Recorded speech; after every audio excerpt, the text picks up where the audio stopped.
Saudara, belum usai dengan kasus pembunuhan berencana Brigadir Yosua yang melibatkan Jenderal Bintang 2 Ferdy Sambo serta kasus dugaan jual beli narkoba oleh Irjen Teddy Minahasa, institusi Polri kembali diguncang badai baru. Badai yang dihembuskan oleh mantan personel Polri Ismail Bolong yang menyebut ada setoran dana dari tambang ilegal yang mengalir ke sejumlah perwira Polri. Salah satunya berpangkat Bintang 3. Sosok Ferdy Sambo bahkan ikut terkait pada kasus ini. Apa kaitannya? Nanti saya jelaskan. Yang jelas semua ini berawal dari sosok di samping saya. Namanya Ismail Bolong.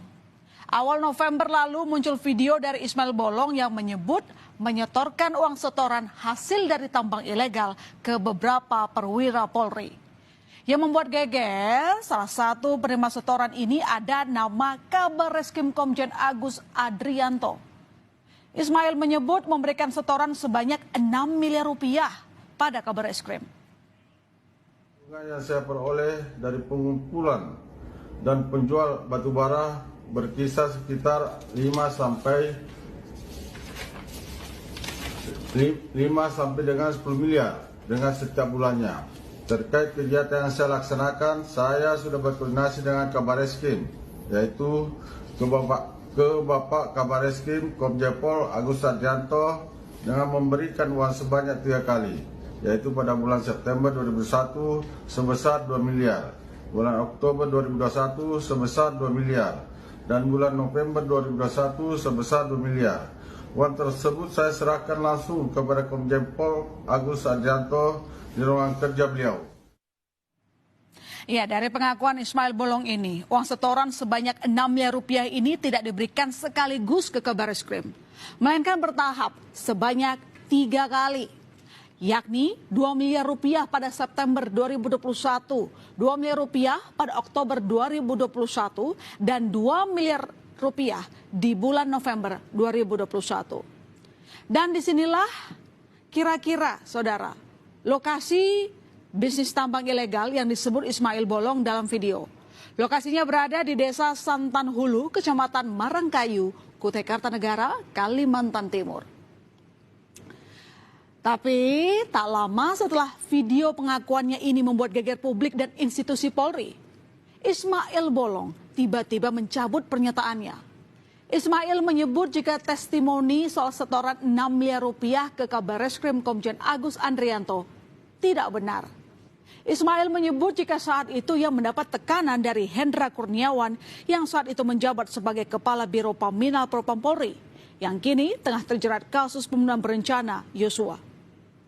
Memberikan uang kepada Kabar Reskrim, apalagi pernah saya ketemu Kabar Reskrim. Ya, itu kita ditanya waktu itu ditelepon sama Pak Hendra berapa kali? Saya ditelepon 3 kali melalui HP, salah satu HP Paminal Mabes.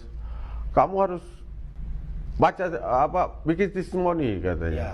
Saya tidak bisa bicara pasal itu. Pasti Polda pada saat itu Polda. Akhirnya pindah di hotel. Di hotel sudah ada kertas. Sudah ada kertas untuk membaca. Isinya itu. Nah, kini sampai pada penjelasan mengapa di awal tadi kami sebut jika kasus ini ada keterkaitan dengan Ferdy Sambo. Jadi, Selasa kemarin saudara di luar persidangan membenarkan adanya laporan penyelidikan tambang ilegal di Kalimantan Timur yang ia tangani saat masih menjabat sebagai Kadif Propam Polri. Dan senada dengan Ferdy Sambo, Hendra Kurniawan mengaku telah ikut memeriksa sejumlah petinggi Polri yang terlibat kasus dugaan aliran dana tambang ilegal. Saat ditanya soal apakah Kabar Reskrim terseret dalam kasus dugaan suap Ismail Bolong, Hendra menyatakan hal itu sesuai fakta. Pak Sambo, Pak itu betul Pak, Bapak sempat menandatangani laporan pengaduan Pak hasil tambang ilegal di Kaltim Pak. Komentarnya Nggak ada itu surat. Pak, ada surat itu Pak? Ya sudah benar surat. Gimana Pak? Benar surat itu Pak? Tanyakan ke pejabat yang berwenang, surat itu sudah ada. Makasih Pak. Kemarin Pak RT sudah konfirmasi. HP betul itu. Itu sebenarnya ke Pak Hendra yang meriksa? Betul kan saya? Langsung Pak. Itu yang pejabat yang berwenang aja. Akibatnya nggak bisa. Berarti surat pengundilangannya benar ya Pak ya? Ya betul. Berarti Pak itu menyeret kabar reskrim Pak ya, betul ya? Ya kan sesuai perintah itu. Oke, terima kasih Pak. Lalu siapa sebenarnya sosok Ismail Bolong ini? Ismail Bolong pernah tercatat sebagai anggota Polresta Samarinda berpangkat Aibtu. Ismail bertugas sebagai anggota Satuan Intelijen Keamanan di Polresta Samarinda. Namun pada Juli 2022 lalu, Ismail Bolong resmi purna tugas dari Polri. Pengunduran diri Ismail Bolong karena dirinya ingin fokus menjadi pengusaha. Ismail Bolong dan tambang batu bara ini sepertinya memang punya hubungan. Beredar video lama pada tahun 2020, Ismail Bolong tengah berdebat dengan petugas Kesatuan Pengelolaan Hutan Produksi di lokasi penambangan batu bara ilegal di Kalimantan Timur. Ismail Bolong marah kepada petugas. Ia mengklaim sudah memiliki surat dan membayar fee untuk aktivitas pertambangan. Dugaan aliran dana yang diumbar oleh Ismail Bolong sampai ke telinga Pusat Pelaporan dan Analisis Transaksi Keuangan PPATK. PPATK akan melacak kebenaran informasi dari Ismail Bolong, mengingat PPATK memiliki database pihak-pihak terkait. PPATK mengaku siap bekerja sama dengan Polri untuk menelusuri informasi ini secara terang benderang.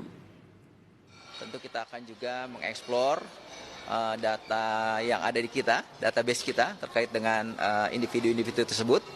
Apabila diperlukan, ya kita juga bisa melakukan koordinasi dengan penegak hukum, ya.